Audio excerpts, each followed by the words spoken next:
वरहमतुल्लाहि वबरकातुहू। मैं हूँ आपका मेज़बान हाफिज़ मोहम्मद दानिश। मोहतरम सामीन नाज़रीन, ख़वातीन हज़रात, आपने जो सवालात हम तक पहुँचाए हैं उनके जवाबात के लिए हमारे साथ मौजूद हैं मुफ्ती अहमद बिन मोहम्मद अरशद ख़ान साहब। जी मुफ्ती साहब, इरफान भाई का सवाल है, बहुत से लोग इंटरेस्ट का पैसा मस्जिद के बाथरूम में लगाना चाहते हैं, तो ऐसा करना कैसा है?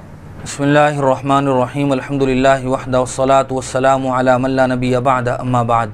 मज़कूरा सवाल का जवाब ये है कि बैंक से या किसी दूसरी जगह से ब्याज, इंटरेस्ट और सूद की जो रकम मिलती है उसके ख़र्च करने के दो मसरफ़ हैं। एक तो ये है कि जहाँ से वो रकम मिली है उसको वापस कर दिया जाए।